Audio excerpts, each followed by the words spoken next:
We're good? Okay, great. Hi, everyone. If I can get a mover and a seconder to open the meeting, please. Moved by Councillor Belinda Kissmaker, second by Councillor Ted Shannon. Be it resolved that we do call this special meeting of Council to order on Wednesday, January 31st, 2024 at 6 p.m. Those in favor? And that is carried. And I'll hand it over to Deputy Mayor Peter Kissmaker.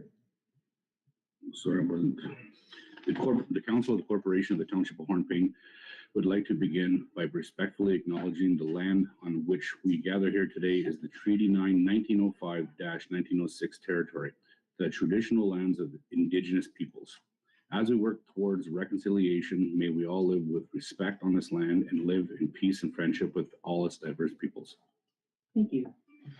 And item number 3, there are no changes, so we go to item number 4 for the approval of the agenda. If I can get a mover and a seconder, moved by Councillor Drago, second by Councillor Ted Shannon. Be it resolved that Council does hereby approve the agenda as presented. Those in favor? And that is carried. Item number 5 is declaration of pecuniary interest, declaration of conflict of interest, Council. I don't have any paperwork on that now, and at any time throughout the meeting, if such a situation arises, you can make that known. And item number 6 is our draft municipal budget for 2024, and I'm going to welcome Richard online to our meeting and hand it over. I just wanted to mention Okay. some technical We're having some technical difficulties. Okay. It's okay with council and just come to give them a call. Yeah, for Yeah. sure. Everyone. Oh, there. Oh, hello, Richard. Can you hear us? Okay.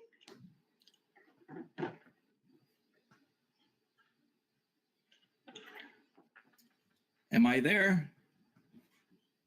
We can hear you, but can you hear us?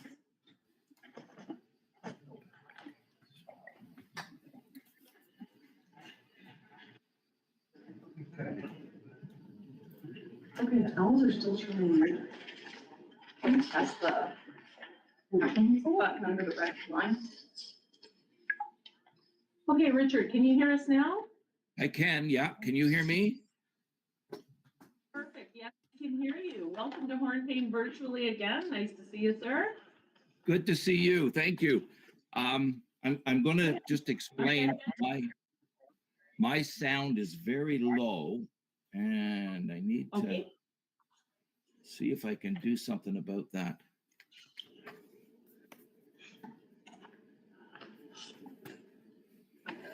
Let me give this a try, okay?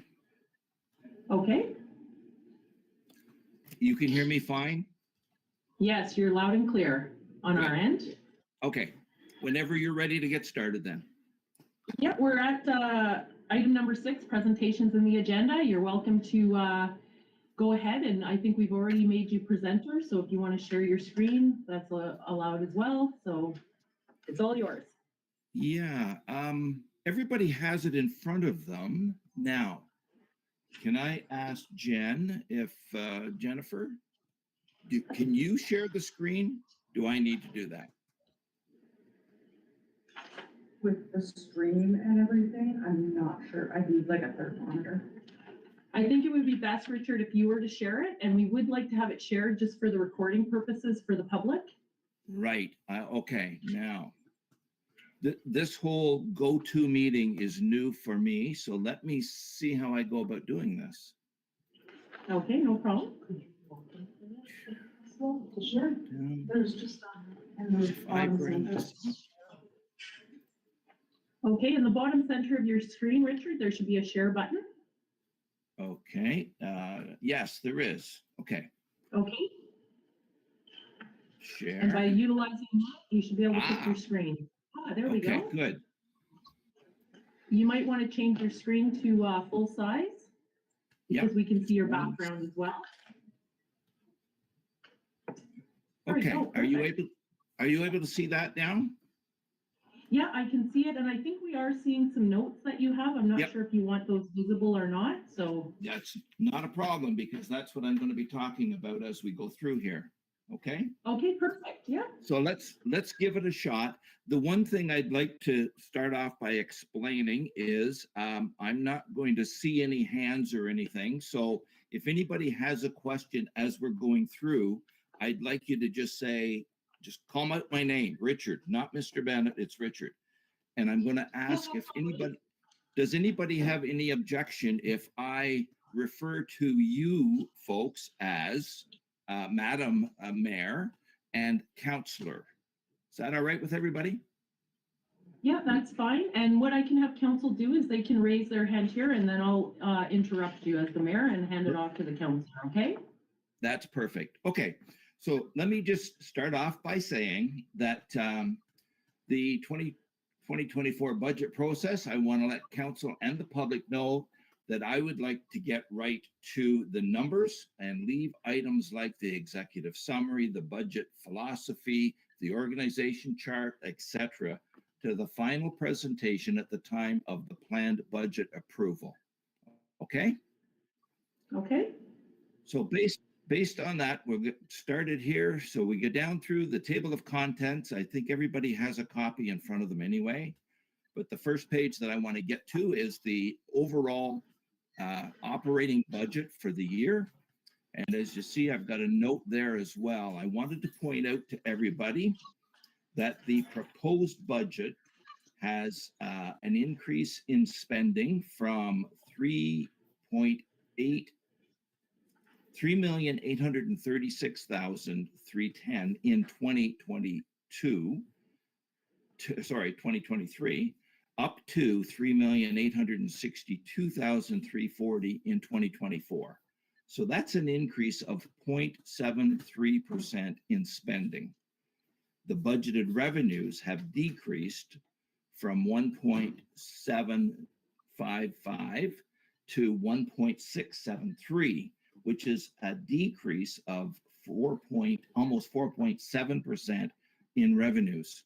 And I will explain each, a bunch of those as we get to them. Okay.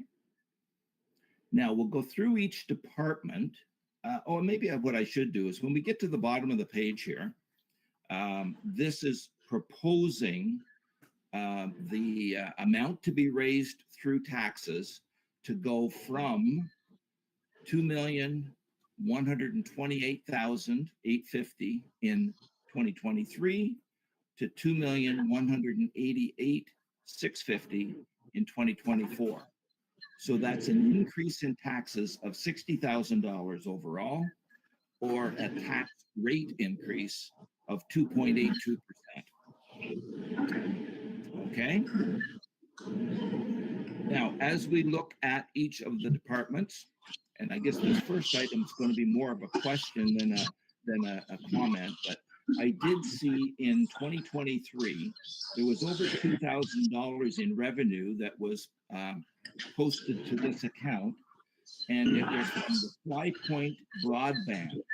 So my question is that something that's going to appear annually, or is it something that we need to remove? Would anybody know that question? Sorry, Richard, can you repeat that, please? Yep.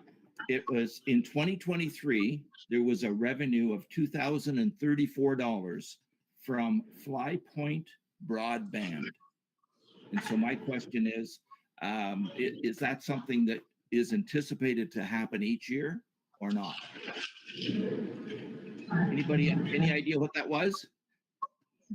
Is that I'm wondering if it's the rental space that we have an agreement with Fly Point, which has now changed to a different company, but we have space that's rented out in our council chambers for the business that they offer to the community for wireless Wi-Fi connection.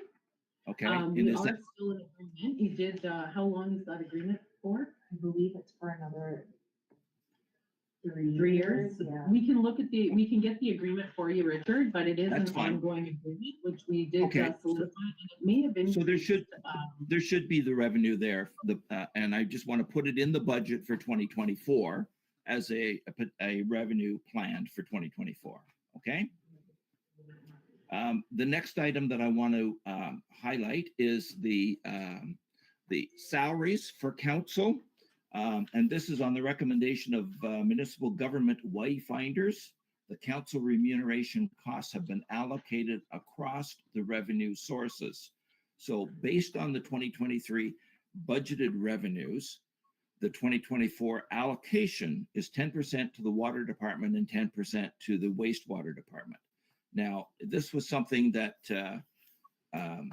was recommended. And what I did was I had to come up with a system to allocate those costs. So we're looking at allocating $8,000 is the change in the budget, but there's a little bit more, excuse me, because there was a raise in the budgeted amount as well. But it's to allocate some of the wage costs and benefits over to water and wastewater. Okay.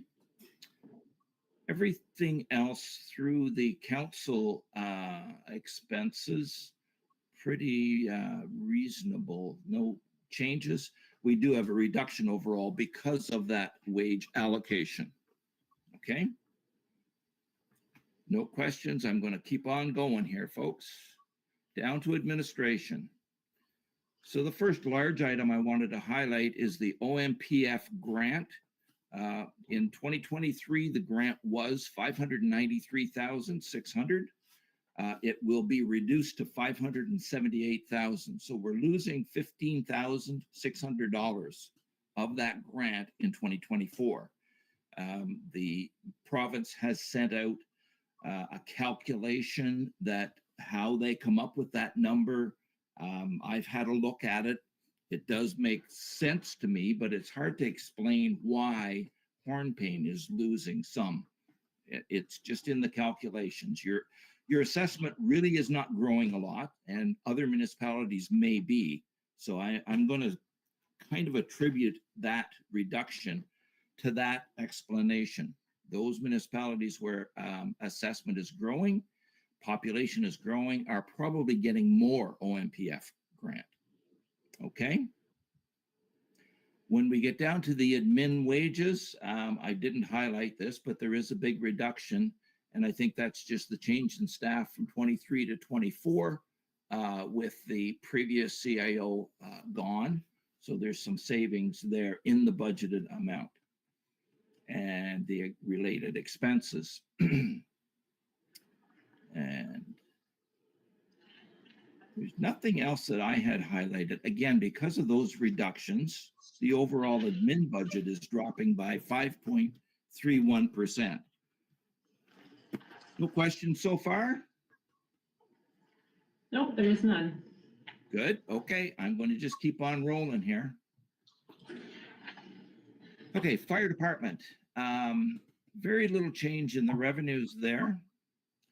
The salaries, excuse me, we have budgeted for a change in the salaries for the fire admin assistant. In the past, that individual has been paid minimum wage. And if I just highlight this, yeah, her hourly rate should be on par with other admin assistants in the municipality. So this increase will bring her halfway between the hourly rate of the receptionist and part-time cleaning staff. So it's not up to equal to an admin assistant, but I think it brings it more in line for the number of hours that she is working for the fire department. Okay. Down to furniture and equipment. This I increased by $5,000, and that's because over the last 3 years, the actual spending has been more than the $10,000 that was budgeted last year, actually averaging almost $16,000 each year for the last 3 years. So that's why that's what I've tried to do. I look at what's happened in the past and try and average it out, unless there's something specific that I know we need to adjust. Like another good example of that same rationale is the travel, training, and professional development. I dropped that budget by $5,000, again, in line with what has been spent in the last while. So overall, the fire department expending is up 6.7, the bulk of that being the change in wage and the spending for furniture and furniture and equipment. I think I would also say that I have noticed when I go back through other previous years, the fire department spending has been very reasonable in compared in comparison to what has been budgeted for them. So they generally overall come in under budget for their spending. Okay. Emergency management, there's very little there. I guess in 2023 there was. Richard. Yes, go Just ahead. before we move on, I do have one question. For the repairs and maintenance in the building, for the expenses of the fire department, it's taking a decrease as well of 5,000? Again, yeah. Yeah, and I'm wondering if those repairs have been completed and if we need that budgeted amount in there? The repairs or modifications have not been completed. We will find when we get to the capital budget that there were some renovations that were approved last year and they were not done. So they're going to be back in the capital budget again this year. Okay, so this amount budgeted in here is just the regular repairs and maintenance that would be done on an ongoing basis, not including those Yes. capital? Okay, That's correct. fine, that's That's good. correct. Okay. Yep. So ready down to emergency management. There really isn't much to talk about there. I don't think there's going to be a lot of spending. There wasn't last year. The budget's gone from, and I think it was based on the grant that was received, or miscellaneous revenues of budgeted for 6,900. They budgeted to spend 6,900. I don't see any money coming in 2024 for emergency management, but I thought we should still have a little bit of budget for anything that might be needed within that department. Okay. I see an error there. That total is wrong. That should be $2,000. I don't know whether you can see me changing that. Can you see that? Where are you changing it? Sorry, I can't see it. Okay. Oh, underneath draft budget, it should be $2,000, not $6,940? Yes. Exactly. Okay. Yeah. Okay. Thank you for I do that. make mistakes. I do make mistakes as well. So we'll double check all of this stuff again before everything is finalized. But yeah. Okay. Down to policing. Again, here's another example where the POA revenue that the municipality receives on average is actually just over the $10,000 mark over the last 3 years. So I think it's kind of crazy to budget 20 if it appears that that revenue is going to be somewhere between the 10 and 15. So I've dropped that budget for this year. Policing expenses, I don't have an actual number there, but again, what we're trying to do is we're trying to budget. We're not trying to get exact numbers, of course, but here, when I again looked over the history, the policing costs have been pretty stable. So I'm hoping that we'll come in about the same number for 2024. If I look over the last couple of years,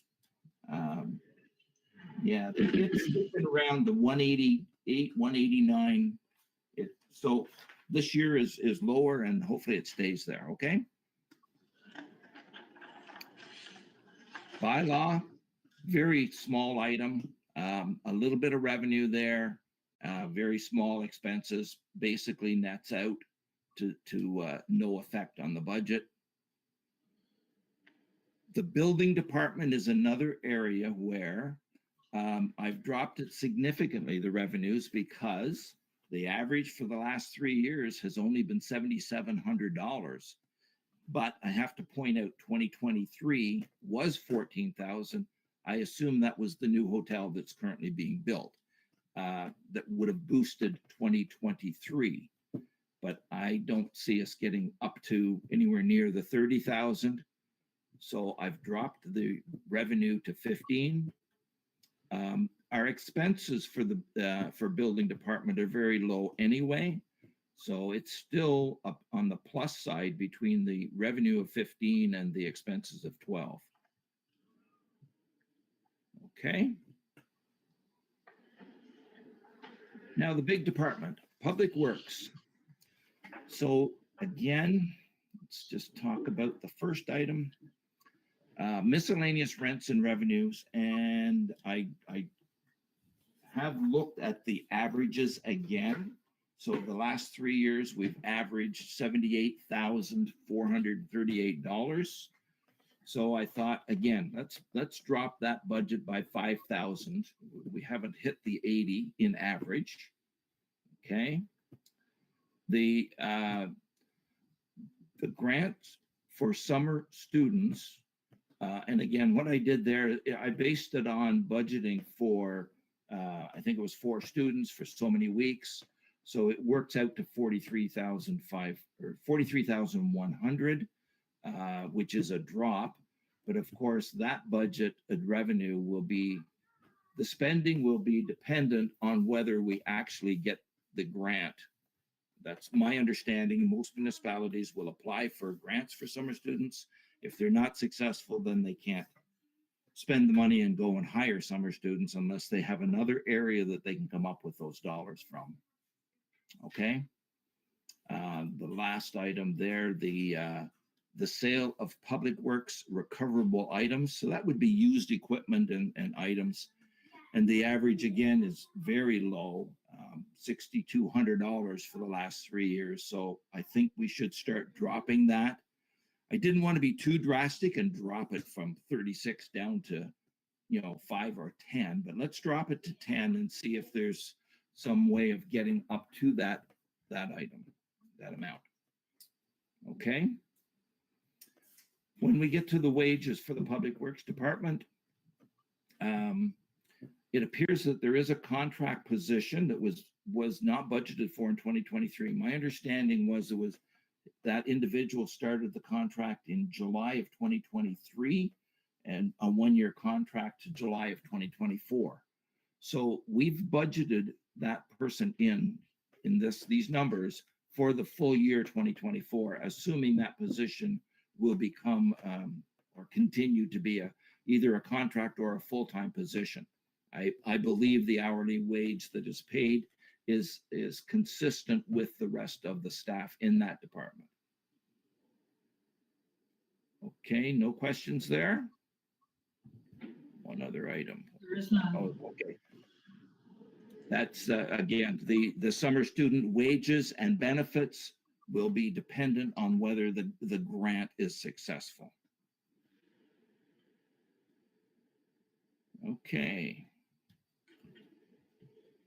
Where's my next bullet down here? Repairs and maintenance for equipment. And that budget's gone up by $5,000, and that's the loader wing needs repaired. And the estimate to do that is $5,000. One comment I'll make just overall through the whole budget. This year, CPP, you'll see a big increase here, and in other departments. The Canada has come out with a 2-level Canada pension plan payment now. Off the top of my head, I'm not sure of the exact numbers, but if you're paying the regular CPP rate on any salary up to, let's say, 75,000, then once you go over that, the rate that you pay per 100 is increased. And that's something new this year. I believe the province or the Canada is trying to recover more money in that Canada pension plan fund so that it can continue paying old guys like me. Okay, carrying on. Diesel fuel. Okay, that projection is an increase there of $5,000, and that's just because of the increase in the price of fuel. We're running, 2023, it's like 79,000. So hopefully we can stay within the 80,000 in 2024. Okay. The next item is the GMC truck, and we've got a little increase there. It needs new tires and a windshield. So the 3,000 probably with regular other maintenance was not going to cover it. So we thought we better put a little bit more in there. And going down to small tools, and in here, what that increase of 2,500 is to help cover anyway is a vibrating plate compactor and a snow blower. So the plate compactor, I think Dwayne had got a price of around 3,400, snow blower about $3,000. So keeping other small tools to a very minimum. Hopefully we can get both of those items in for under the $7,500 budget. The repairs or the Ford two-door, we got a small, the heater repairs. I think Dwayne's handy. If he has anything to add, he can just jump in at any time as well. But this was the explanation there. He was looking for some more money because they have to repair the heater on that unit. Okay, going on down the backhoe. And here we've got an increase of 15,000.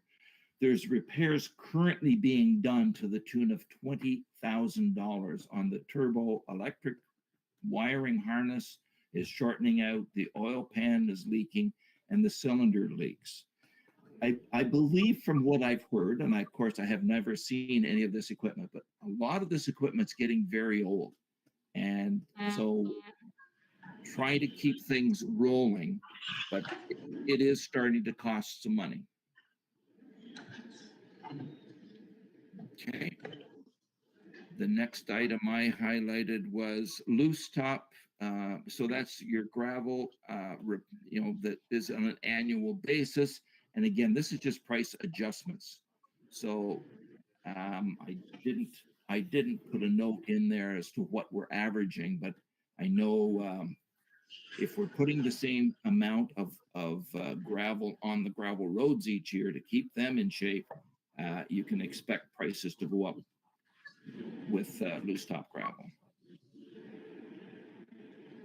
Same thing with sand and salt. It's just, I believe it's just price adjustments.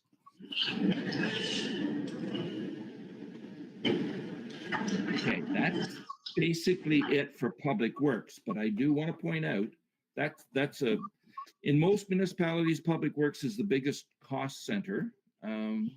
Wages overall probably provide a lot of the cost for a municipality, but to run the public works department and keep their equipment going can be a costly event. But in this case, we are looking at a large increase. This is from a budget of 922,000 to a budget of $1,032,000. So it's over $100,000 additional spending in the public works department. And at the same time, Richard, go ahead. I do have one question about the dust control and the materials. I see we have a $9,000 drop in that. And I just want to ensure that we have the material because I thought last year we had a surplus of material that we were using. Some left over. Yeah. Okay, Dwayne, do you anything off the top of your head while I see what My concern is the 15,000 going to cover the supplies, the materials that we need for 2024? They increased it last year. Some other sections of the towns was went up like $11,000, $10,000, $11,000. Okay. It was an increase last year for sure. Okay, Dwayne has just clarified for me, Richard. Okay, good. I just want to ensure that it was covered. Yeah, let me just, I do too, because it makes, the last couple of, we have only been spending, less than 10, last year was 12, so I think we should be good with a 15 budget. Okay. Go ahead. We'll carry on. It was 11,000 for Becker, then it was another whole truckload come in, so should be almost double that. Should be 20,000 at least. Okay, Dwayne's just informing us that in spending last year, there should have been about 20,000 spent for dust control. So we must be missing an item somewhere. Okay, Dwayne, was that, of course, that wouldn't be anywhere near the end of the year. That's going to be in the summer, right? That would have been March for the first dump, or I'm sorry, July for the first dump, then August for the second dump. Okay. Should be some numbers in there somewhere. Okay, so I'm making a note of that. And between Bonnie and myself, we will look into that and see if we can find if there's something that has been allocated to the wrong place, because as I said, right now, I'm only seeing just over $12,000 under dust control as actual spending. So, but the year isn't all closed either for 2023. So we'll follow up on that, okay?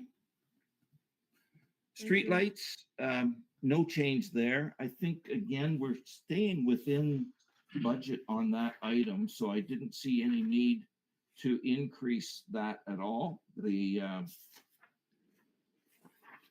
electrical costs are staying reasonable. Yeah. Again, the average is right around that 15, 16,000 for the last few years. The long-term debt is actually a drop because the interest is reducing. That's the infrastructure loan for rolling stock. I'm not sure how many years ago that was acquired, but I know the loan ends in 2026. So we would expect the interest cost to be dropping there. Airport, okay. I didn't highlight anything specific under the revenues, but the sales of jet fuel, I guess, I have increased because we are buying more, and again, at price increases. So there's some general increases, and most of that, I think, we would expect to see maybe some more use because of the improvements that have been made to the airport. So an increase in the overall revenues for this year. We are budgeting for wages, and this comes when I did the wage calculations and budgets for 2024 and the benefits. I did find where the Public Works Department have had some of their hourly costs allocated to various departments, the airport being one. So what I've done is I've taken and allocated a portion of the Public Works wages over to the airport based on what was actually billed in 2023. Okay. And the only other thing that was highlighted here is the Jet A gas purchases, and again, increasing in prices, and it's staying pretty consistent in that $20,000 to $25,000 range. Under repairs, their plow, there's a budgeted quote for $5,000 to rebuild the wing on that plow and bucket for the airport. So overall, the airport does look like a large increase in spending, but there's also a substantial increase in revenues for the airport. Carrying on. Okay, garbage and landfill. Okay, I did again drop the recoverable, landfill cost recoverable. I only dropped it a bit, but the average is way lower than that. And again, I think my suggestion is we look into whether that number is even reasonable on a go-forward basis. Because if we budget revenues high, knowing we can't obtain them, what we're doing is we're going to end up the year with a deficit. And I mean, we shouldn't be doing that. We should be trying to get our budget numbers as close to actual as we can. And in the spending, again, here's where there was Public Works hourly charges over to garbage and landfill. So again, I've taken those number of hours and allocated a portion of Public Works over here as well. The property tax. So MPACT does put an assessment on the landfill site and on water and wastewater. So we're going to see that later on. And what's been happening in the past is, of course, that assessment generates a tax bill. Now, it's not a regular tax bill. It's called a payment in lieu of taxes. And in past years, you can't collect from yourself. So that amount simply has been showing in tax write-offs. I don't believe that's the proper allocation. So what I think should be happening with that is that cost should be allocated to the department that where the property is assessed. So in this case, there was a 5,600 estimate in PIL payment taxes for the landfill site. Okay. Health and safety, the health unit. I did talk to them as of a week ago. They had a draft budget, which was Hornepayne's allocation would increase from 42,900 to 53,001. So a very large increase. That, as of a week ago, had not been approved by the health unit. Now, I understand one of the members of council sits on that health unit board and may have an update whether that is still going forward or has it been approved. Yeah, we'll allow Councillor Spanik to speak. Yeah, through the mayor, we had a very in-depth discussion for 3 hours at our meeting, and the increase will only stay at 10%, no higher. Okay, if I heard that 10%. correctly, 10% instead of this 23? Okay. That is correct. Good. So I'm going to make another note to make that adjustment here. Thank you, Councillor. Thank you. 23.66. Okay, great.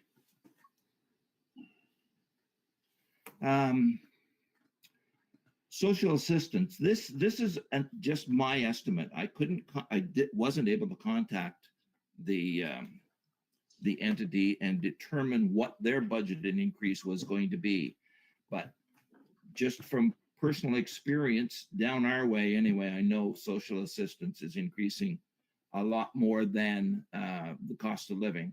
So I've put in here a 5% increase in the amount for social assistance in the budget.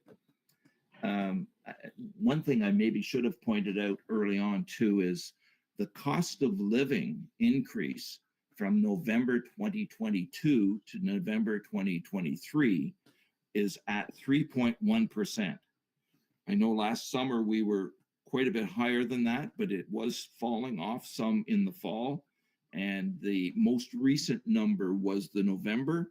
And like I said, 3.1 was the cost of living adjustment. So I wouldn't be surprised if your social assistance allocation for 2024 is going to come in higher than that 3.1. Richard, we did have an ADSAB meeting last week, and it's not that high. I don't have it in front of me, but it's somewhere around the 2.1%, I believe. That's great. And I'm not sure that was the entire budget, and I'm not sure exactly how that increase plays out in the municipal section of that budget. So But would council be happy if we put that at 2.5 or 3% increase instead of my, well, I guess it worked out to 4.7? I can get you the actual information tomorrow, Richard. That'd be great. Okay, super. And then I will make the adjustments for that as well. Okay. Great. Okay. Carrying on down to the cemetery. Revenues are pretty similar to what was there in the past. Again, I've looked at what actuals have been for the last 2 or 3 years, and they're in around that number. It's another place where there are some hours allocated over, but overall, very little effect on the entire township budget. We've dropped the revenues a little bit, and we've kind of held the line on spending for the cemetery. Okay. Recreation. Now, the recreation department, there's no revenues separate from the park revenue, the arena revenue, whatever. So we do have some budgeted expenses, and I've just kept them consistent. That seems to be in line with what spending has been. When we get into the parks themselves, I believe there was some miscellaneous park revenue, so I did put in a small amount for budget this year. And I'm trying to remember again off the top of my head what that grant was for, but I don't have an answer, but I kept it fairly consistent. Under furniture, oh yes, there's in this increase from 4 to 8, we want to about $5,000 to replace picnic tables in the parks. And then the second item was materials and supplies. And yeah, that item has been, I dropped it by 5,000 because over the last 3 years, we've only spent an average of 7,500. So that one helps to offset the other. The big increase in the parks is this pavilion. My understanding, there's been money spent through the capital program in previous years to acquire a washroom for the parks, a pavilion park, I guess. And this is sort of the finalization of that to get it in place and hooked up. Could have been over in the capital, but I guess my thought was let's just put it in with operating this year, and hopefully we can get it covered through there. Just a question on this budget as well for parks. Just because our landfill has an assessment, does this property not have an assessment too that would allocate taxes to it? No, it doesn't. It's kind of weird, and but I've seen it in other municipalities. The only things that like they don't assess the municipal office, they don't assess any parks, they don't assess the arena, but they put an assessment on landfills and they put an assessment on water and wastewater treatment plants and facilities, pumping stations even.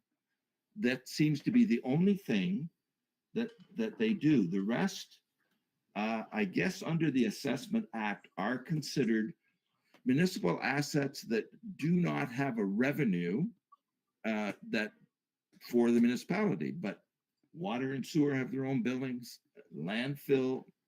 Those are the only 3 items that I've ever seen MPAC put an assessment on. Thank you for that, Richard. Okay. The arena. Okay, where are we at here? Pretty well consistent with the previous year's revenues for the arena. Budgets, a huge drop in the wages. And again, I've looked over the last few years. When I took the number of hours that are typically budgeted for the arena, and that's for a lead hand, for a part-time arena parks laborer, and 2 students, I come up to 140 as a budget.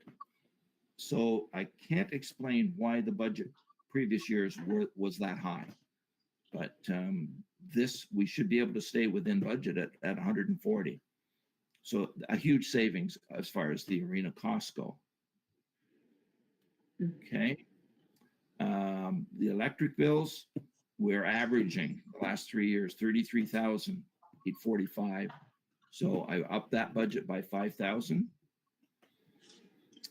And the other one I wanted to point out, repairs and maintenance for equipment. Again, we're spending less than 20 over the last 3 years, which is good. So I've dropped it, but not the full amount, but dropped 13,000. So for the arena, like we've got an overall drop of 22% in their budget.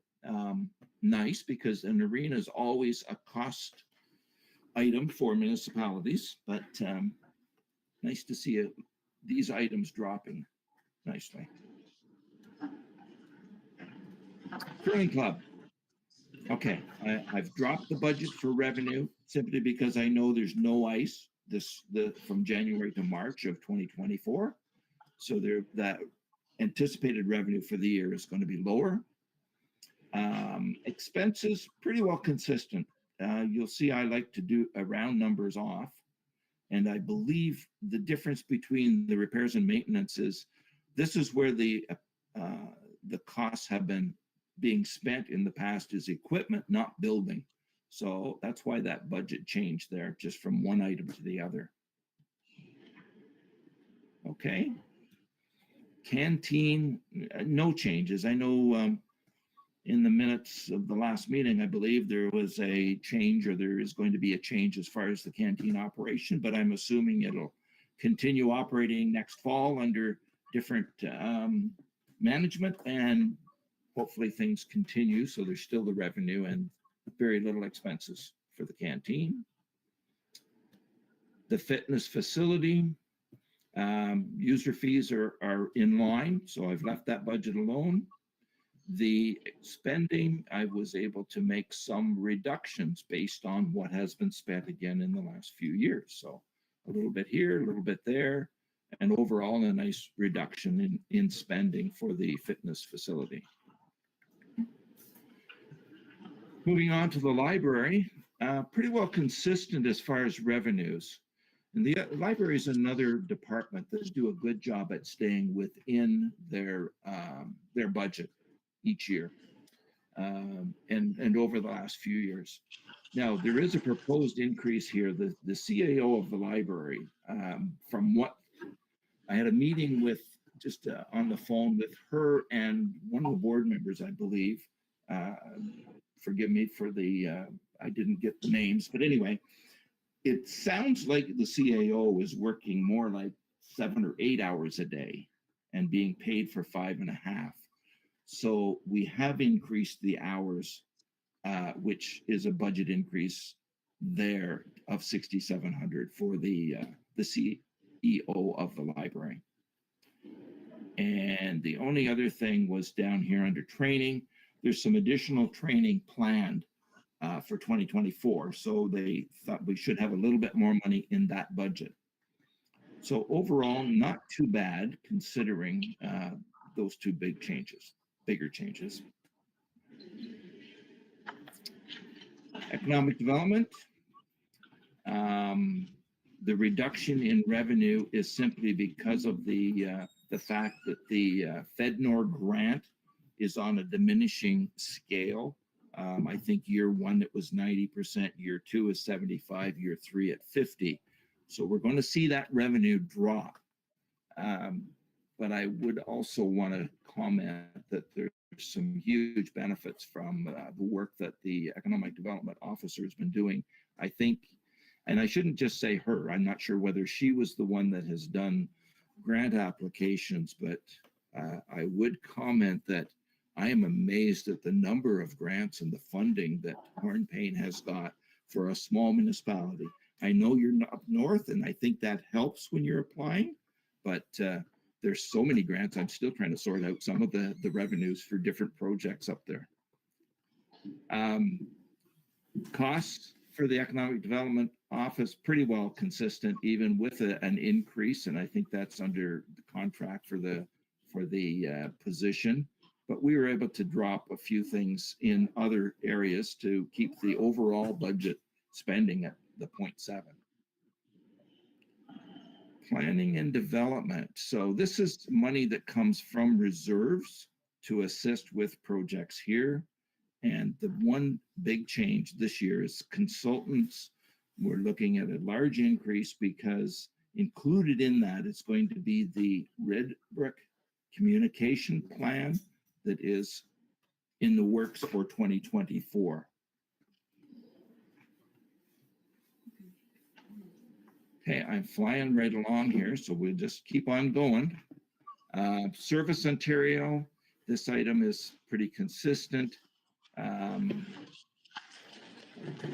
The costs are going up a little bit.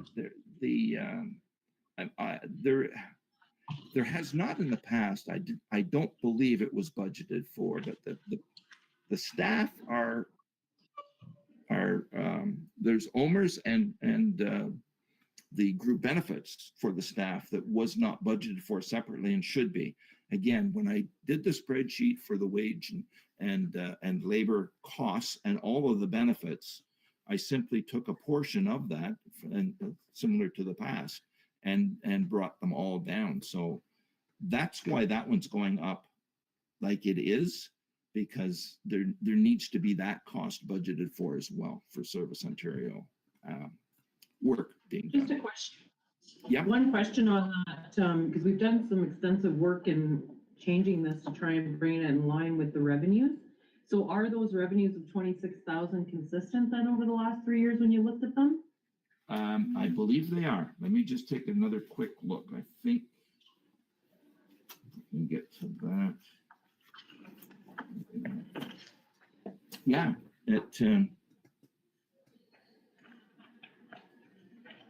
So with the changes we we're in made, that then we- 26,000 range. okay, so Is then with the changes we made and with even with the budget increase, we're still revenue positive. Yes, we are. Is it, and I guess I didn't look into it. You gotta understand, Hornepayne being a small municipality, there's not a lot of staff there. And of course, with the treasurer away, she would have a lot of those answers for me. So I'm doing some digging, and Bonnie and Eileen have helped the best they can, but I didn't get into this very far. Is there a contract with Service Ontario? Is it a monthly bill? Or is it an hourly based on what is actually being done? Maybe Eileen or somebody would know that. I'm not aware of exactly how the contract works. I know we, at one time, we were providing quite a bit more service, and Yeah. we were in a deficit situation. That would have been, we looked at that back with our service delivery review in 2019.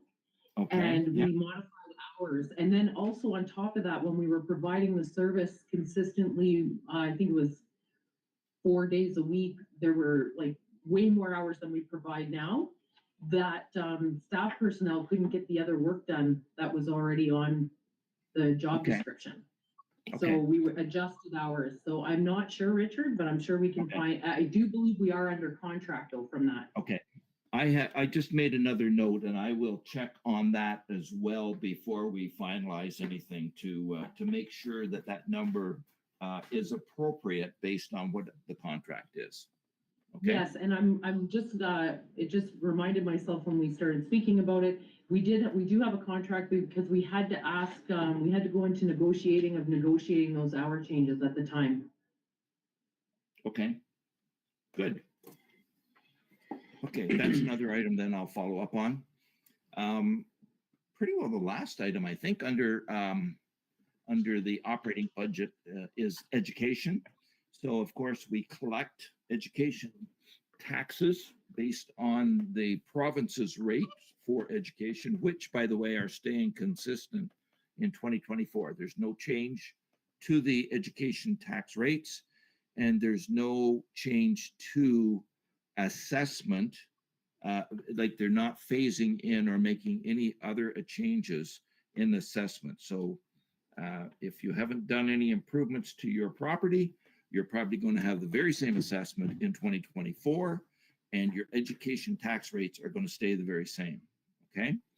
The only difference here is this in my budget, I have not taken the education portion of commercial and allocated it back up to either separate or public French or English. So overall, we're still going to collect about $100,400 in education tax, and some of the education and the right of way for the railway right of way we do have in revenue. So it's only the commercial portion of this number. Some of it the township gets to keep. So basically, it's like almost $9,000, and it's consistent again with last year. You can see I like nice round numbers when I'm budgeting, because mine are always $100 amounts. Anyway, so very, very similar numbers for education for 2024. So that, other than the next item is water and wastewater. So Just before we move on, Richard, I just want to clarify exactly what happened here in education. So we didn't have the education no support or the railway right of way.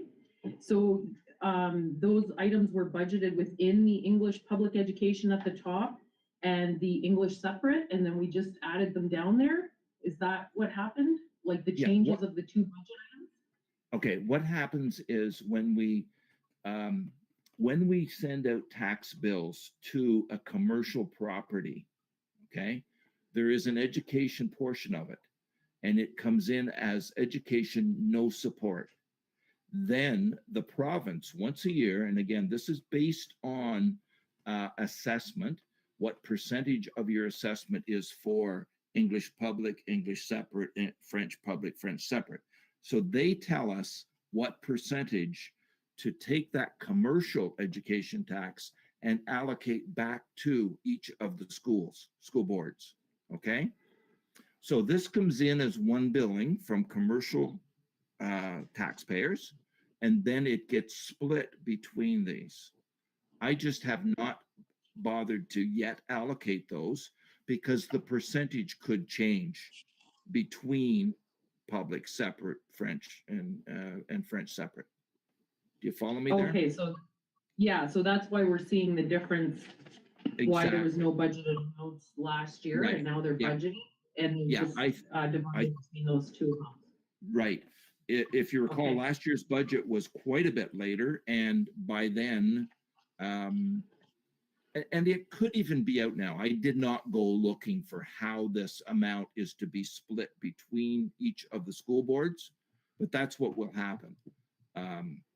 And actually down here under expenses, all I did was just round the same numbers off because I know it's going to be roughly the same amount of dollars collected and the same amount of checks to the school boards.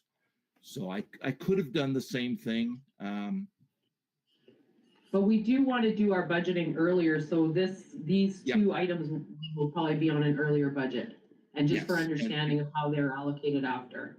Yeah, correct. Yeah, Oh, and it makes sense to just let the province tell us later how those commercial and industrial education taxes are to be split back to the school boards. Because if you have a bit like the new hotel, they're going to get an education tax bill, and it does not. They can't say I want to support public or I want to support French separate. That's dictated by the province as to how their money gets split between the four boards. Okay.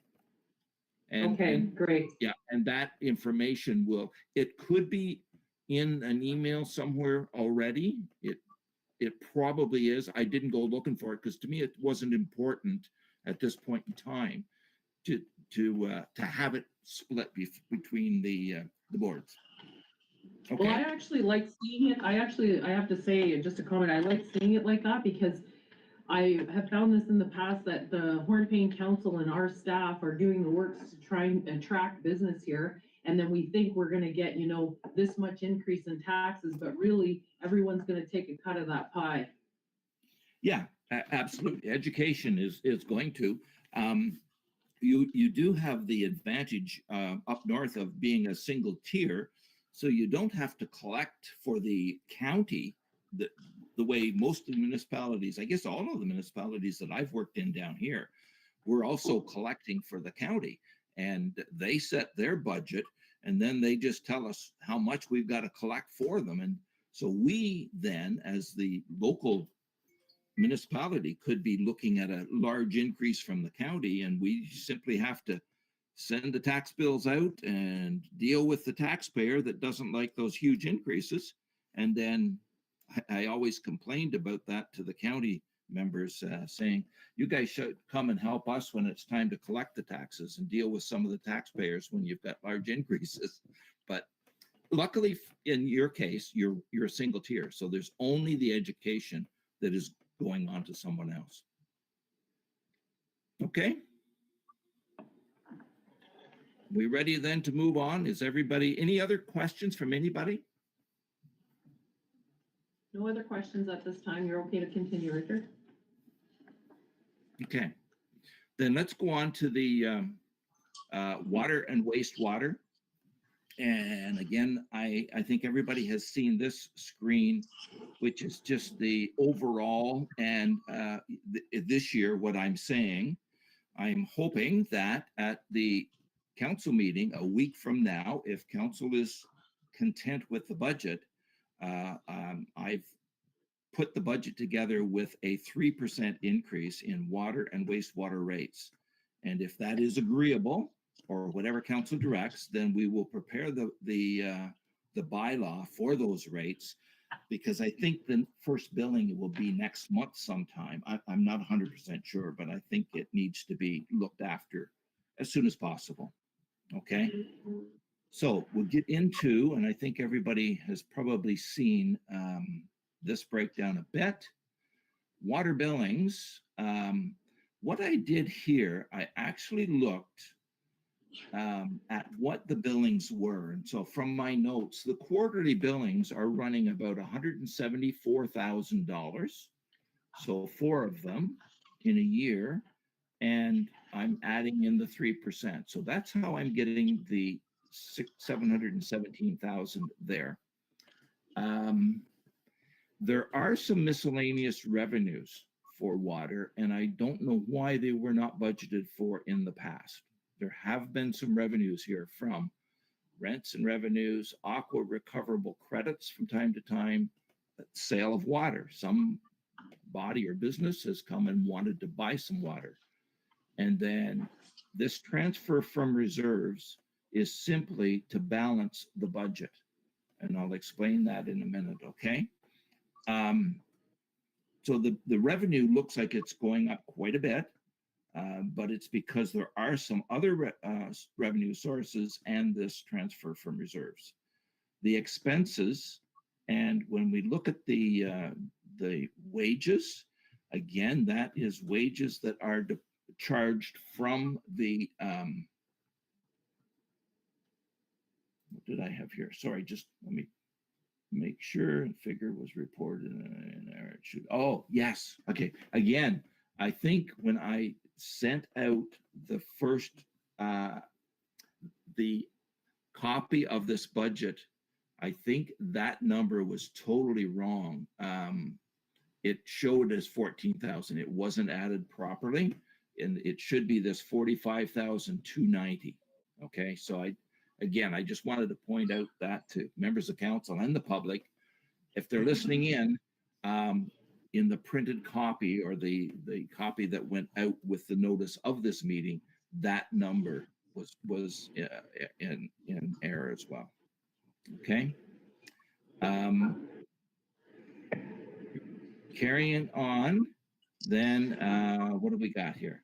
The wages were based on what have been allocated, and the big increase here is now we've got some of council's wage and benefits allocated to both water and wastewater.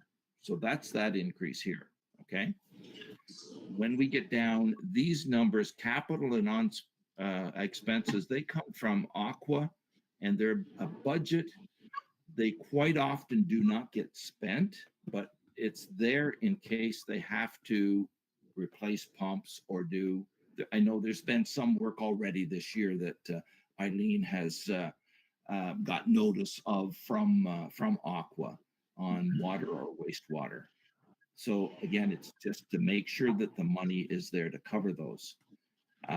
Interest on long-term debt, and do I have a note on that one? I think it's the other. No, I do not.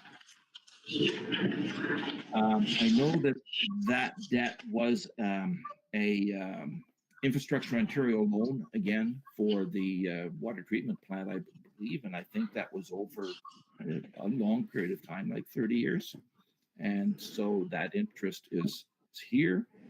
The new property tax item, again, as I said, impact assesses landfills and water and wastewater. I guess I just copied that note so I could remind myself, but this is what that amounts to. And last year and previous years, that expense would show under administration as a taxed write-off, where to me it should properly be shown as a water expense because it gets billed to the to the township for the water department.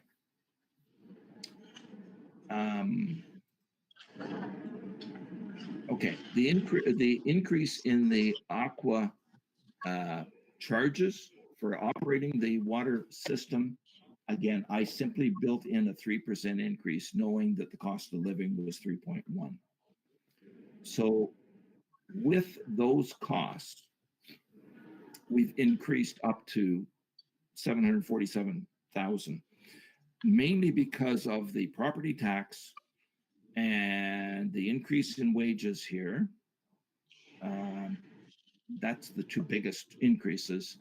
And that's why I've said we needed a transfer from reserves. Even with the 3% increase in rates, we still need to bring money from a water reserve to break even in that water department. Any questions Just a on note- water? Yeah. Just a note, Richard, on the Aqua water requisition, the amount we pay Aqua, we are in a long-term contract with them, so it's not just I don't think it's a 3% increase. It's laid out in a plan. Okay. And then there's buffers within that as well. So we may end up with credits there. You'll have to look at that. I will. And Okay. That's just a note on the impact property taxes when we were talking before. So is this then property taxes that are listed as commercial and industrial? So then we're not going to be writing these off. They actually get paid to the municipality, and then we pay our school board and other taxes from those? that is a good question. Let me look into that as well, because I know I believe when we do a write-off, we should be recovering the education portion of those, but that's a good question. Property tax, water and wastewater, education portion. Okay. Just so I know what I want to follow up on there. That's a very good question, and I'm not sure whether that 35.9 is everything including education, or if we are able to recover the education portion by doing a tax write-off. If you have a property that is determined to be uncollectible for whatever reason, let me give you an example. If you had an old gas station and you don't want to go through the process of a tax sale because you don't want to vest that property in the township's name and be hung with the potential liability of any contamination to that property, you may simply just write the taxes off, okay? And when you do, you can recover the education portion from the school boards. So this may be possible as well. So I will follow up on that and see whether we are able to recover, or have we recovered the education portion. Just when you were speaking there, you said something that caught my interest. As municipal council, we have the authority to decide which properties we want to put up for tax sale or not? Yep.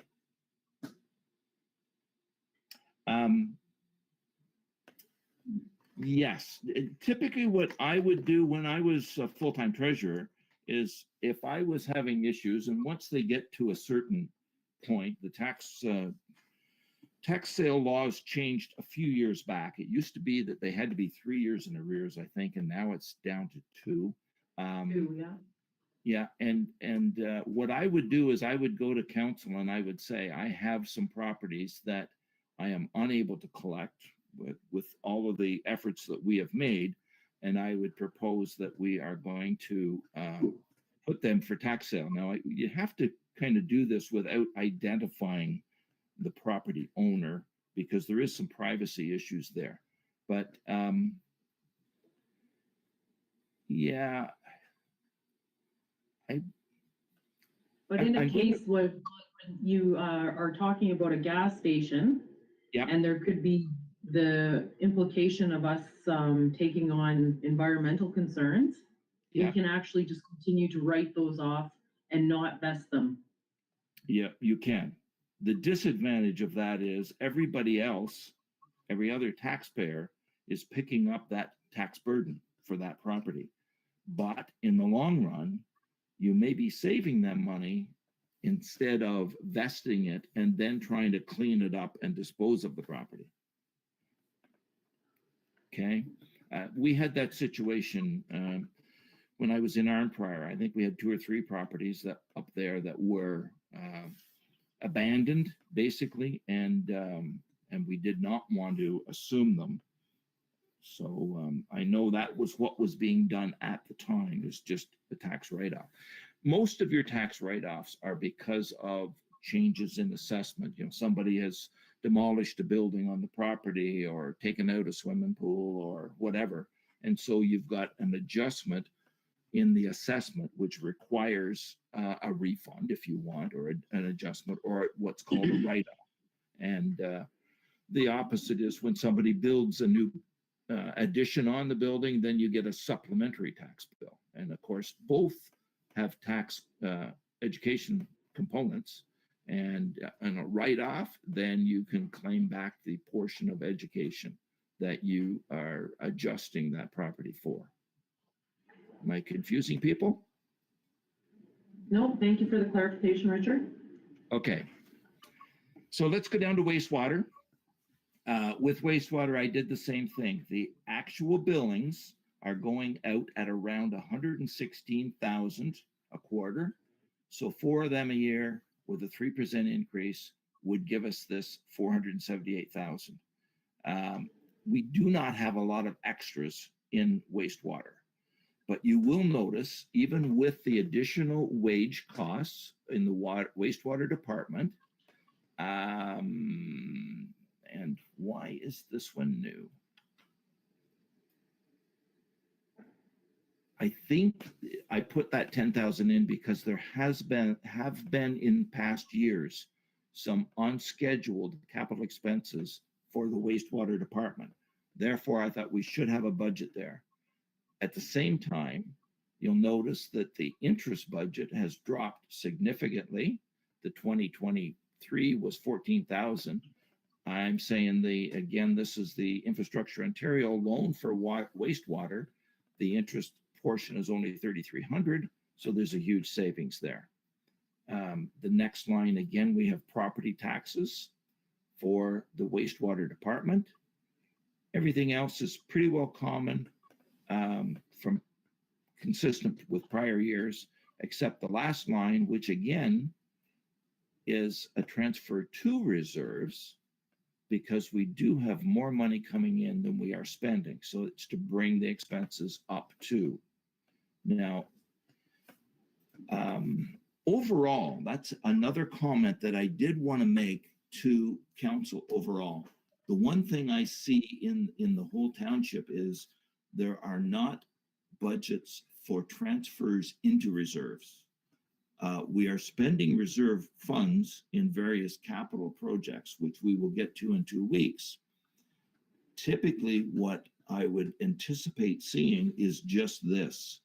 Even in the public works, you should be putting some money into reserve every year to replace capital, to repave roads that are needed. In the fire department, again, there should be transfers to reserves so that you've got the money sitting in a reserve when you need to go out and buy that new piece of equipment or that new breathing apparatus. But in none of the departments does that happen. I've put it in here simply to budget, to balance both the water and wastewater. And I would encourage the township to start taking this money, put it aside. And as a matter of fact, I think when the 2023 audit is complete, whatever the actual total revenue is and the actual total spending, any surplus from water and wastewater should be going into its own account for future capital spending, or to control the rate instead of it becoming part of the general revenues. If there's a surplus, it may be just becoming part of the general surplus. Okay. Does everybody understand what I'm saying there as far as water and wastewater should be standalone operations? They should, you should be collecting enough to cover your costs of operating those things. Yes, It's yes, we different. definitely, and we've worked to try and do that, so I'm in favor of cleaning that up. The one question I do have, just Yeah. back to the expenses on water. So the aqua capital Yep. expenses that are budgeted at 100,000, and so those Yes. are expenses are for, what does aqua use those expenses for? They Because I only thought- bill if needed. Okay. Okay, Because so we've always if there was a water break, I'm sorry, go Yeah. ahead. No, go ahead. Okay, what I was going to say, they only bill, we don't hand them this money each year, okay? It's only if they have to spend it. So for instance, I think, Eileen, you can maybe help me here, but I think a week ago, I see something where Aqua got a hold of you and said there was a situation at one address where they had to go in and do a repair, a capital repair. And so they advise you when they are spending some of these capital monies. Yeah, You yeah, there, that's Eileen? correct. Yes. Okay. Yeah, and so at the end of the year, if they don't spend it, it doesn't get. They only bill us for what is actually spent. I'm just going to try and look back to see here. Okay, so they are capital expenses that are unscheduled as well then, because why I asked Richard is in the past, we have scheduled $100,000 extra in Yeah. water and wastewater combined to mitigate those costs. And now in this, I'm looking, it almost seems like we're scheduling 180,000 because we have the capital ones and then extra unscheduled capital. Yes. Okay. I just want to try and grab the some history here if I can. Just one sec. There we go.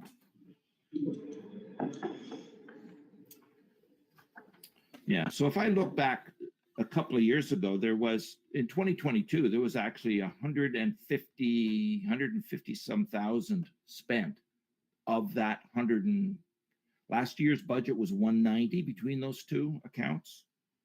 I don't want to say what the actual is because we haven't finished the 2023 actual numbers yet. Okay. So I rely more on prior years. And in 2021, there was 160, almost 170,000 spent. And the year before that, there was 237,000 spent.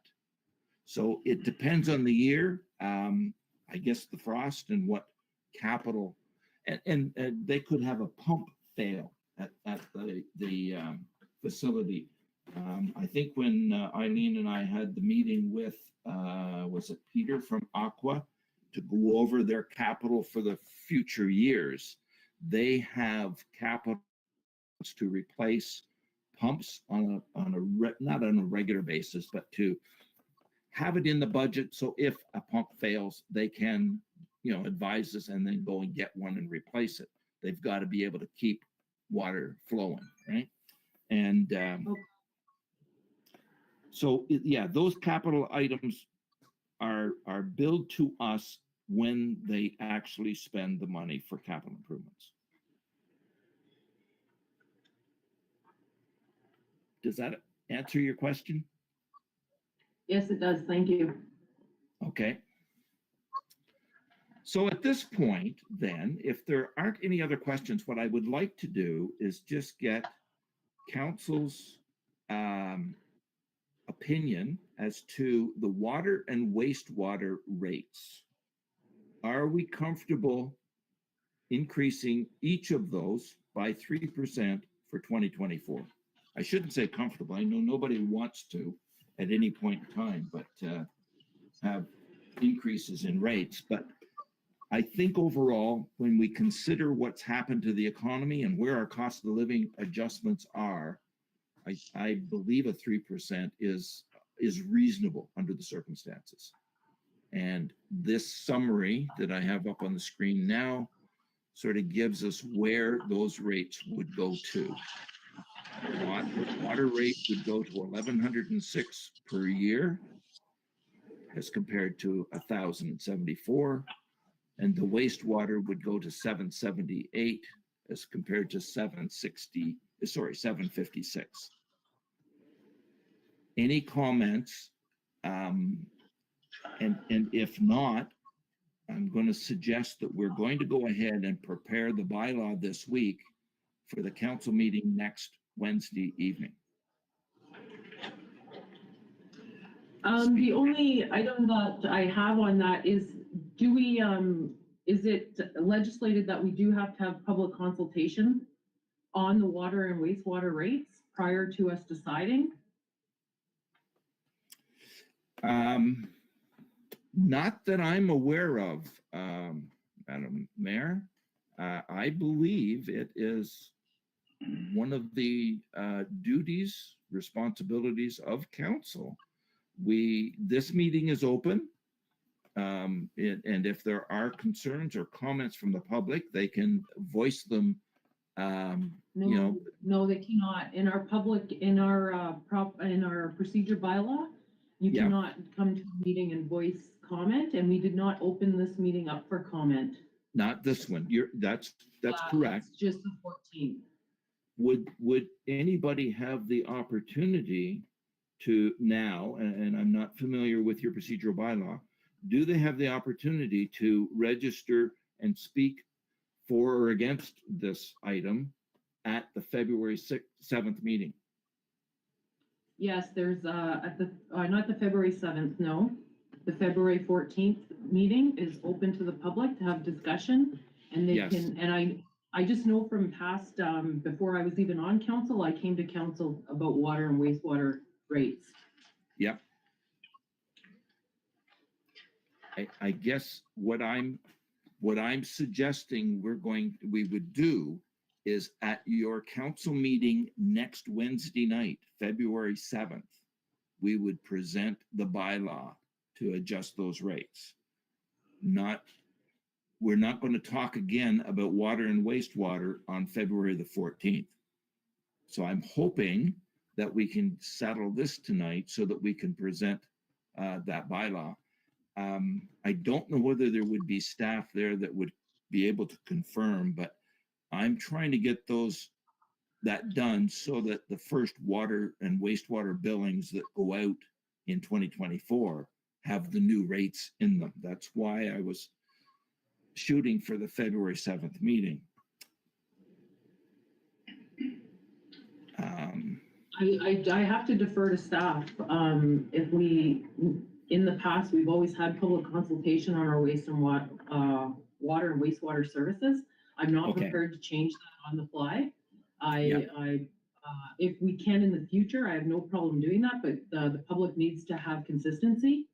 And we've had discussion on both. So I am going to suggest, and I look to council direction as well, that on February 14th, that we do have open public discussion. And if it stays at the suggestion, I'm not sure we'll have a discussion from council right now about their feelings on this. But, and then the immediate meeting on the 21st, we could have the bylaw passed at that meeting. Okay. At the council meeting of February 21st, I'm sorry, is that what you said, Madam Mayor? Yes, that's right, because we have a council meeting right after the 14th. We can have our open public discussion.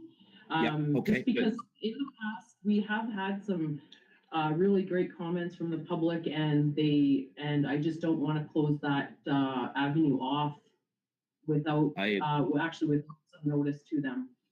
Yeah, I agree with you 100%. And I guess that's why I was asking if public would have an opportunity at the council meeting of February 7th. But even better than that is to let them have the public input at the 14th and then delay the bylaw till the 21st meeting. Okay. I'm good with that as long as the water and is it 14 days notice? Yeah, and it's already out. Yeah, so we have our notice out. It's 14 days notice prior to the public consultation that they need to have out, and that is out. So Okay. people are aware that they can come and speak on the 14th. Good, okay. That sounds good to me, okay. So overall then, operating budget, 2.82, with the possibility of some minor changes, based on some of the information. It appears we're going to be able to drop the health unit a little bit. We're going to be able to drop social assistance a bit. I want to check into Service Ontario. I want to check into Aqua rates. And so we may be able to drop that a little bit overall. The one thing that might increase is the dust control when we look into that and make sure we've got enough there. Is our council members in support of keeping the resulting tax rate increase at 2.82 or below based on these possible adjustments? Okay, I'll open up the floor for discussion on council. So what we have sitting before us, council, is an operating budget with an increase of 2.8% or below, depending on those adjustments that Richard had talked about.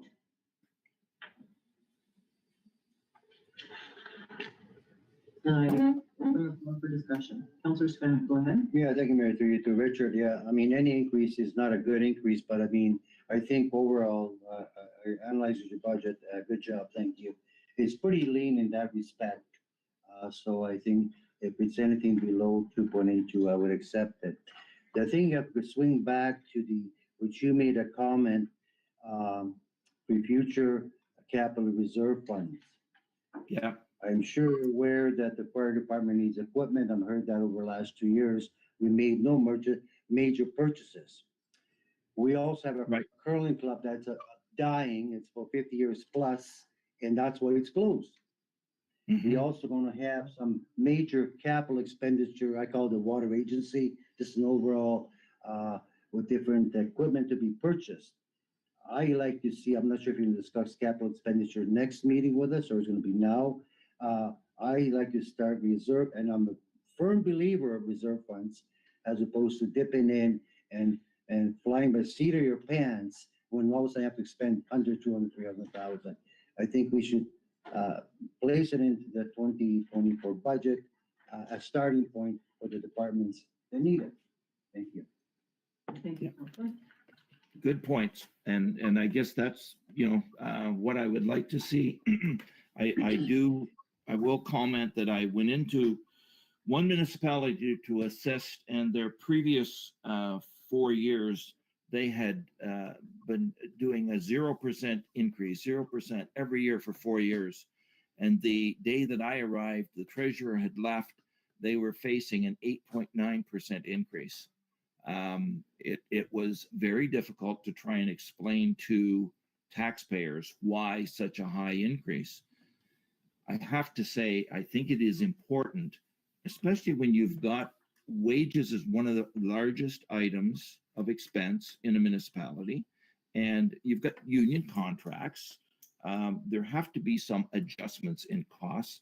So I think it is not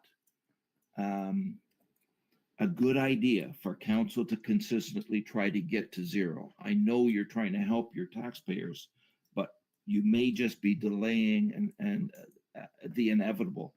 And I would like to see, I don't think it's going to happen this year because I think we're going to try and keep the rate reasonable, but I would like council to consider in the future, if you can save money anywhere, that you then start keeping your tax rate increases consistent with inflation, but start putting some money aside into reserves. Because I've been working on the capital budgets. I don't have them finished yet, but I am seeing that there's some necessary spending, and we have some reserves from grants. We've got some deferred revenues, grant money coming in to be spent on some major items, and but reserves are diminishing and they're not being replenished. So I see that as a problem. And again, I've got to give kudos to the staff for all of the work that goes into obtaining grants for projects. It's amazing the work that they've done for a small municipality. Sorry about that ramble, but are there any other comments from council members on the overall? Go ahead, Councillor Peter Kissinger. Yeah, Richard, your presentation is very professional and it was easy to understand. As far as the tax increase is concerned, I hate that, like everybody else, but the world we live in, everything's gone up so much, and if it's a matter of turning the taps off or keep services going, we got to keep going forward. But on that note, I think a lot of I'm a lifelong resident here, and my family, I raised my family here. I want to see my kids raise their families here. The biggest thing we're facing right now is people don't mind the taxes as much as the lack of services, but we're trying hard on that. Like the baseball field, the new gym's going to be built here eventually. And, you know, there's a motel that's being built, and going forward, like just people need to see some value for their money. Yeah. And I agree, it's going to be hard to explain to them, but if we don't do something, it's going to get to the point where we're going to have to raise the taxes to you know, it's going to be such a big percentage, and we got to start living for tomorrow, not just today. Yes, yeah. Good comments. And again, I'm going to add to my comments. One thing I was really surprised with the Township of Hornepayne is what you do have there. You know, to have an arena, to have a curling club, to have an airport, to have a fitness facility, and the plans for a ball diamond. To me, that's great, because that hopefully all of those items will help attract people. I lived in a municipality myself for 30 some years where we didn't have an arena, but our neighboring municipalities did. And when we wanted to go, we would go, and if we were joining a hockey league or something, we may have to pay a non-resident fee as well, but we shared facilities. I know you're remote, so it makes that kind of thing difficult. And it's nice to see that you have a lot of facilities for your residents, but I think they're getting old and need some major work. And that's what we've got a budget for, to keep those going. Anybody else from council? My thoughts on it is if we stick to the 2.82%, and if there are savings that are found throughout the budget, that we do put those reserve columns in. Because if we're going to need the money in the fire department, we can't ask for it all in 1 year. But if if we see those reductions in those two items from the health unit, social services, I would be, that to me would be sufficient too. Because if we have to start doing it at some time. I like that approach, and I will definitely take that into consideration when we're meeting again in 2 weeks. Let me confirm these adjustments, and then we can make the final decision. If we can drop that 2.8, do we leave it there? Where do we go? Okay. Anything else from any member of council? I've got one more item I want to discuss with you in relation to budgets. So if there's nothing more on the overall budget, I'll get right to that. Okay. We do have a couple more comments. Councillor Titchenman, go ahead. Oh, thank you, through you, Madam Mayor, to Richard. Richard, very well. The presentation was great, rather aggressive, and I think that's a good thing. We need to be where we're sitting. I think we need to be aggressive and look at those opportunities to be able to reduce the things that we can. So I applaud you, sir. Thank you. Thank you for that. My final comment, Richard, is just on the same wave that I just talked about with the original operating budget was within the water budget. If those aqua numbers for the water requisition under both the water and the sewer are not at that price, and they are a bit lower for this year, we could have that discussion as well. Instead of lowering the rate that we're going to increase, that we do those transfers, or even minimize the transfer that we have to take from the water reserves. Absolutely. I believe that's what should happen on an annual basis. When their actual year-end results come in, if they have more revenue than expenses, then that money should automatically go into a reserve for water or for wastewater. It should not go into general surplus or reduce the general deficit or surplus for the operating of the municipality. I agree completely. The other thing, just on a go-forward basis, I would strongly recommend, and I believe the plan was for staff to get started on the budget in the fall. And I think that would have happened. I understand, I see from some of the documentation that Melissa had a plan, a start to the budget process, but to get going on it in November, hopefully be able to present to council even in December and finalize in January, February at the very latest. If you've got capital projects that you need to go to tender, and I know you, down our way, a lot of the capital was road projects, and you don't have a lot of kilometers of roads, although you've got the big 3rd Avenue project coming. You always want to try and get your budget finalized so you can go to tender early in this as early as possible in the year. Because if you're going to tender a large capital project that has got to be done over the summer, like the 3rd Avenue project, if you're going to tender that in May, a lot of the contractors that might bid on that have already got a lot of their jobs for the summer bid and underway. And so prices go up. The earlier you can get out with a tender, the better pricing you'll get generally. That's my experience. Okay. Thank you for stating that, Richard. I totally wholeheartedly agree with you. And that was the feeling of council to try and move that process up quicker. And just, I find too that it empowers the staff so that they know what they're dealing with, and we're not discussing this later in the year and backtracking. So absolutely. Thank you for saying that. Yeah. Okay. My last item. I want to talk to you about the one capital item. We weren't going to get into capital, but the ball field. As council is aware, I'm going to read this. I think it's in front of you, but as council is aware, the quote to construct the new ball field behind the arena is substantially over the estimate that was provided when the grant application was submitted to Ontario Trillium Foundation. During discussions with the contractor, the township CAO and myself determined that the main reason for such high numbers is the grade of the land in that area. There's quite a drop, I understand, behind the arena. The contractor is including in his estimate to cover the costs of bringing in 300 truckloads of material to build up that outfield for the ball field, for the proposed playing surface. One other small savings was in our discussion that there's a requirement there to keep minutes of meetings between the contractor. And if the township takes on that responsibility, that was the only place that we thought we would be able to save a few $1,000s, okay? And that's a simple thing to be done.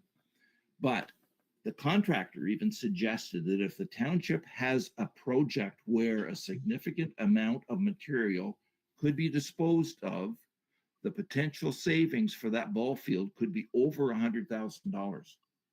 So that would drop their quote significantly. It still wouldn't be covered by the grant that was obtained, but $100,000 is a significant savings.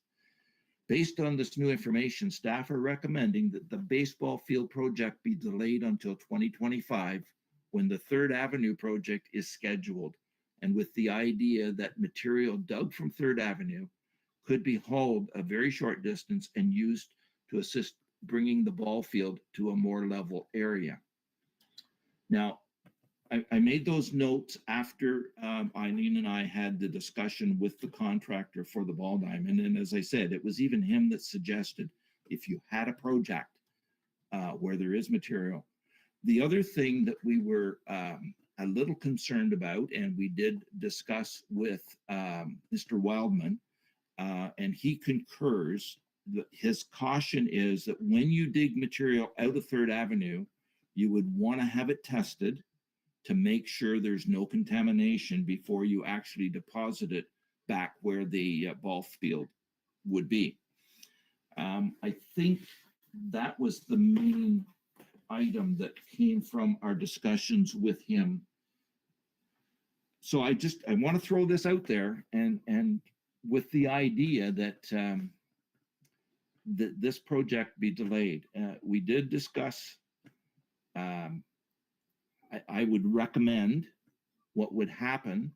We do have a budget for the Third Avenue, and it's to be finished yet. There's a couple of options which will come in the next month or so. But then the idea would be that in December, I would suggest that council revisit both the ball field and the Third Avenue project. And as long as the contractor that's doing the design on Third Avenue says there's nothing major changed, then the numbers and the budget that we have now, if it's still consistent in December, I would suggest council give authorization to tender both of these projects next January, so that both projects could be completed in the year 2025. Any questions? Questions from Comment. council? I do have a few questions. I am concerned, I didn't know the amount of truckloads of material that is needed. So Right. first question is, in the current contract, they would be bringing that material in, it would be tested, and it would pass all of the environmental concerns that would be needed, correct? That's correct. Okay, my concern is that Third Avenue, within the fill, are they able to use reclaimed asphalt? Like, Third Avenue is rock. Like, I don't know how much fill we're gonna get out of Third Avenue. And then if it's actually tested, do we know how long this testing period takes?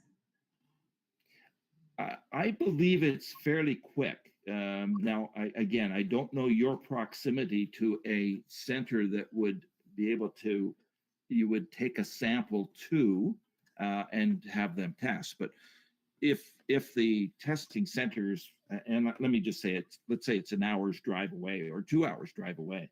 If you take some samples to them, I think you would probably have results within a day or two.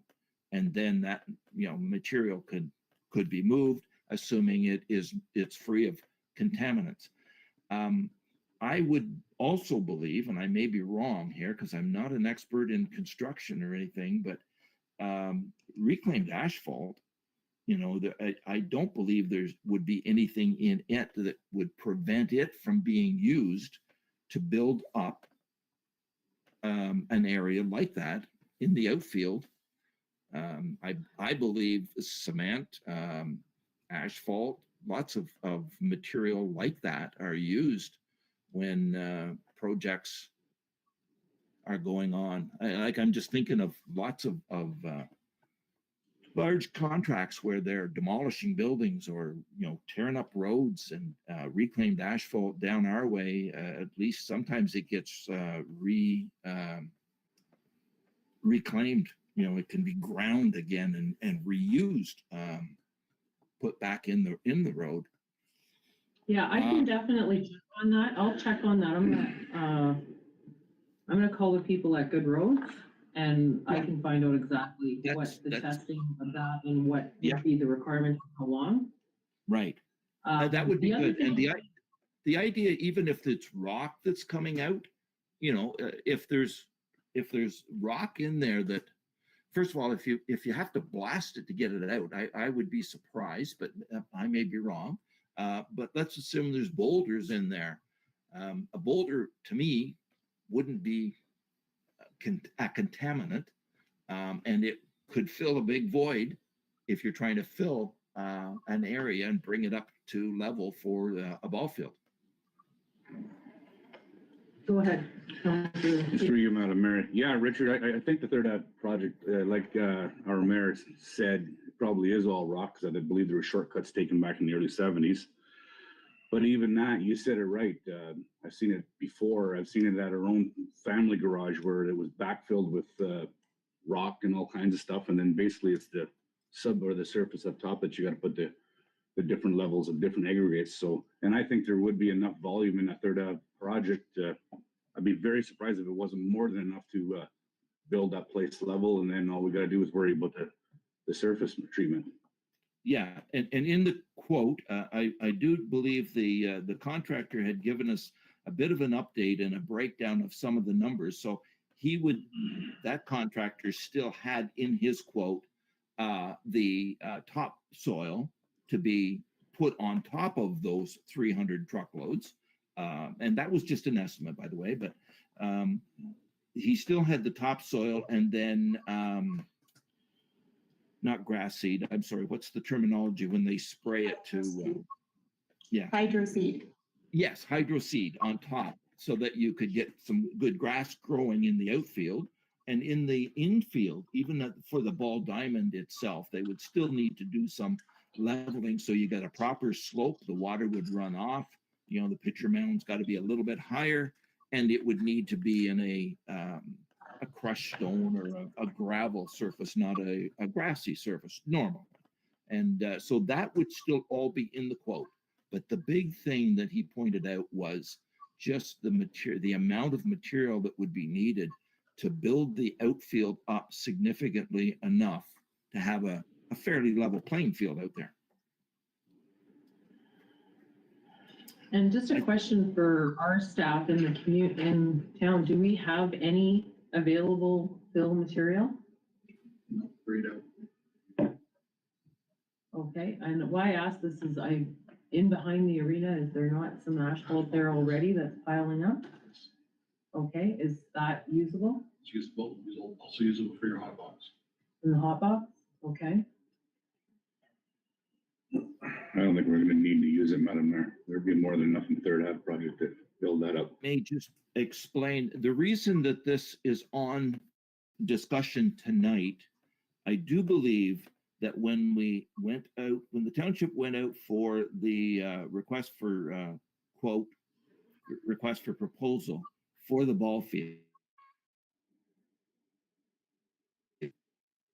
either accept or reject, and that date is coming up before next Wednesday's meeting.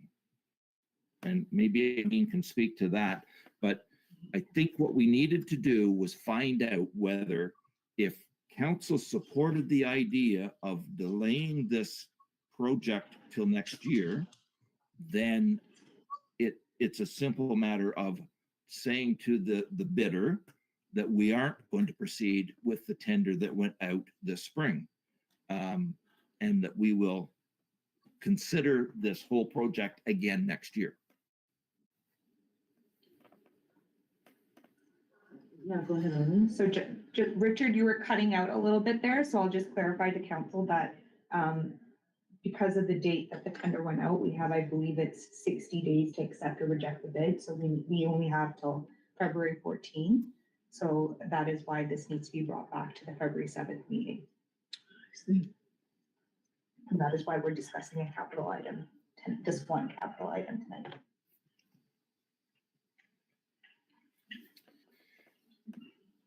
Okay, I will also go ahead.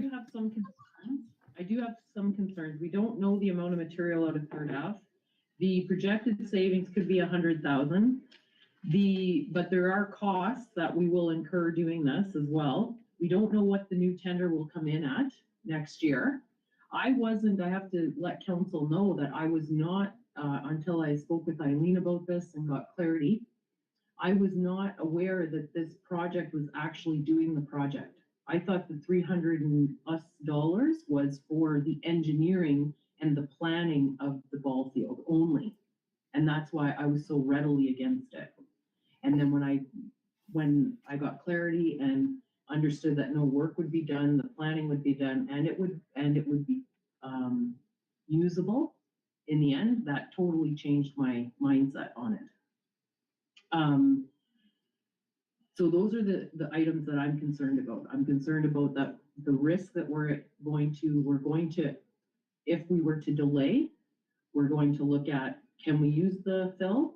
We have to test the fill, and will we have enough fill? And will the price from the new tender go up? How next much was year? the price, Madam Mayor, right now? The complete price is 386 or 56? 385, 85. yeah, 385. And that's the 370. field. That is, sorry. Go ahead. Project management, design development, mobilization / demobilization, earthworks, topsoil and hydroseed, reject, backstop fence and bases. Okay, yeah, I don't know what that is. So just no fence, the only thing that wouldn't be done. Mhm. And then there's a HST amount as well, So 374, you said? 385. 385, and then we have a $100,000 grant that we can put towards it? 150. 150. That does change things. Okay, so I do think we need to have a discussion on this because there are some risks and I'm concerned about the risks. And the other thing too is we haven't discussed either project of how we're gonna make payment on it, even if we were to delay to next year. And we had discussed that earlier this year about having those different loan types or where would we get the money from. Right. So, I think we need to have more information before we make a decision, affirmative saying no to this contract. Can we request an extension maybe from the contractor? I think it's our policy that It's we in need, our, yeah, it's in our request for proposal. our request for proposal. Councilor Savannah, go ahead. Yeah, Jim Mayor, as I spoke twice to this issue, what might take us on it, I'm not changing my mind. We proceed with the project, much money do they have? Maybe delayed it and delayed it, delayed it. So many variables. How much will the cost increase next year? 10%, 12%, as you said? Third Avenue, questionable. I don't know what's in there. I'm not an engineer, ground engineer. I think we should proceed, and I said, last meeting, second last meeting, with the monies we have available, and proceed. 30% of project, 40%, at least the work is being done, because we'll be doing the same thing. Next year, we'll be discussing this, we'll be discussing next year, there'll be no ball field. Okay, That's I my take. don't, I'm, just for clarity, I don't believe that we can just proceed with the 150,000 Right, and but- just spend that, because we have to meet the requirements of our OFT funding, right? So sorry, Mayor, you could. Okay, the question would be, can we just spend 150,000 on the ball field?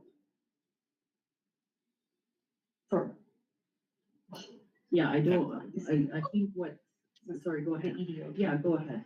So the OTF grant is for our complete ball field. We have $150,000. We couldn't just put $150,000 just to do the design and starting the infill. That would not meet the. Use it or lose it.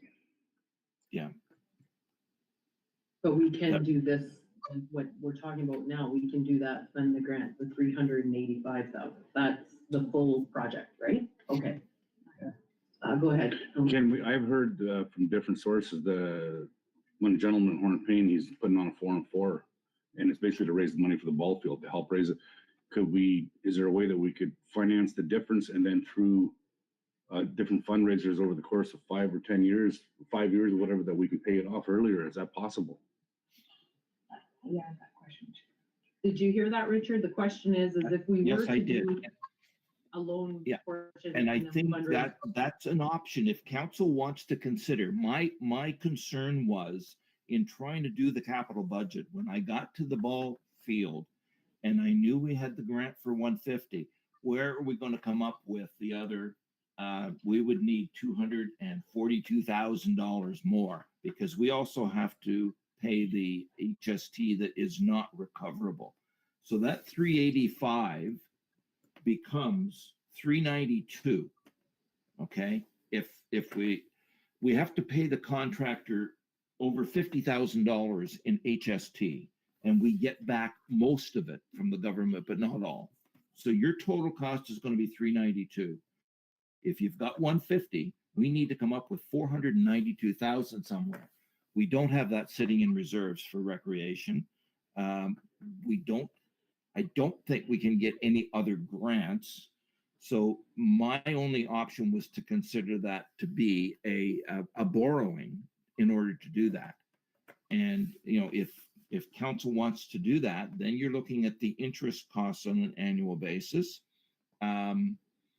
but I can work out those numbers if that's what council wants to do. So my big part in this is, do I put the ball field into the capital discussions for 2 weeks' time?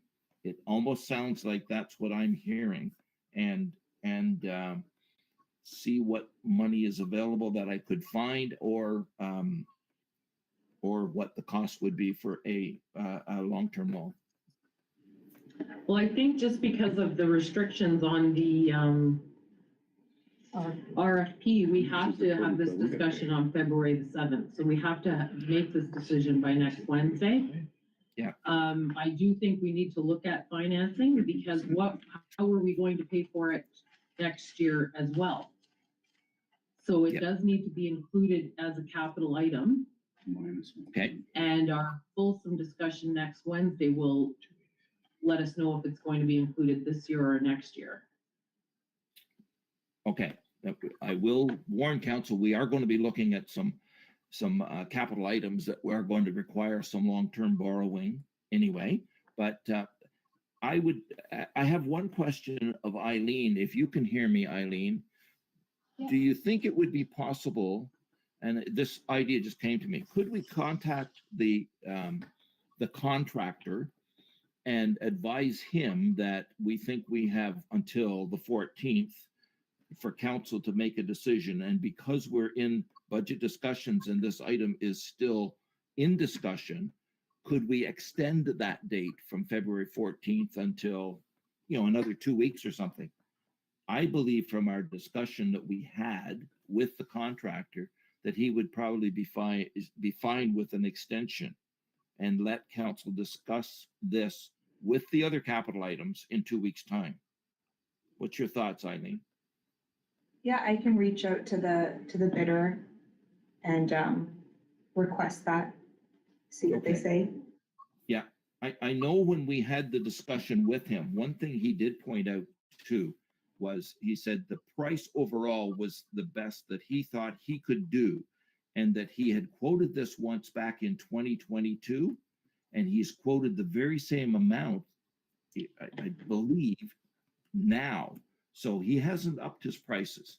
So it did appear that he is wanting to work with the municipality, but the big expense was having him try and truck all of this material in.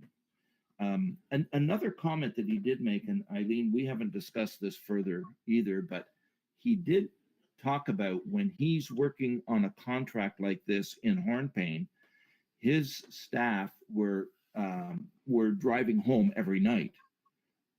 In the future, when that hotel is done and available, that he might be able to cut some costs by having his employees stay over instead of the hourly time that they take to drive home and then back again the next day. Just throw that out as well, that the price could drop the following year knowing the hotel is there. But I think at this point, what I'm hearing from council, and you can confirm, I will put the ball field into the capital budget and we can discuss it along with the other capital projects in 2 weeks' time. And Yeah, and then I would suggest too that in the negotiations with the contractor is this project, if it was to be completed after the hotel opening, can we negotiate that price now of what the decrease would be if their employees could stay in Hornepayne this summer? Yeah, do we have any an estimated opening date for the hotel? Do we know? Over next fall, isn't it? I'm not sure we can get that for you. Okay, just if Eileen is going to ask for a let's say a 2-week extension on that deadline, then it might be wise to ask if we knew if she knew what the estimated time for it to be completed, and then it may just fall into whether the contractor can build this project into his schedule so that he can make use of the hotel and possibly save us some money. she can ask that when she's asking for the extension, maybe. You good with Yeah, that, Eileen? then- Yep. Okay. We'll talk about it And also- further.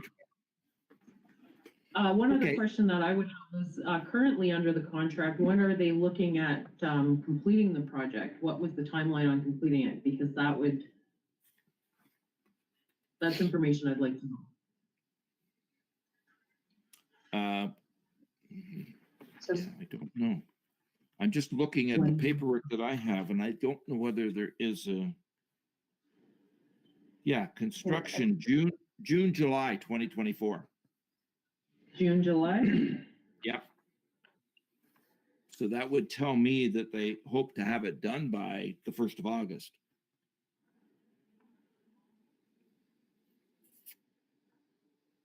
But it is, I'm gonna say this to council, that for me could be a negotiating point. If there's nothing stopping them from doing it later in the year, September, October, or August and September, if there's nothing that hinders that, are we gonna get a usable ball field this summer? No. If it's done at the end of July, but if it's gonna hinder the seed growth or anything like that, I'm willing to play with that throughout the year. Any discussion on that? As far as, Councilor Freeman, go ahead. Through you, Madam Mayor, and to Council and Richard, as much as I hate indebtedness and going anywhere further into debt, I think we need to look at the best or the proceeding in whatever fashion we can to be able to do that. I think when push comes to shove, we owe the ratepayers some action. That's, thank you. Councilor Peter, go ahead. and I would like to keep this in mind too, through you, Madam Mayor. Richard, Yeah. we gave up a beautiful ball field that was built and basically funded by volunteers so we could have our much needed motel.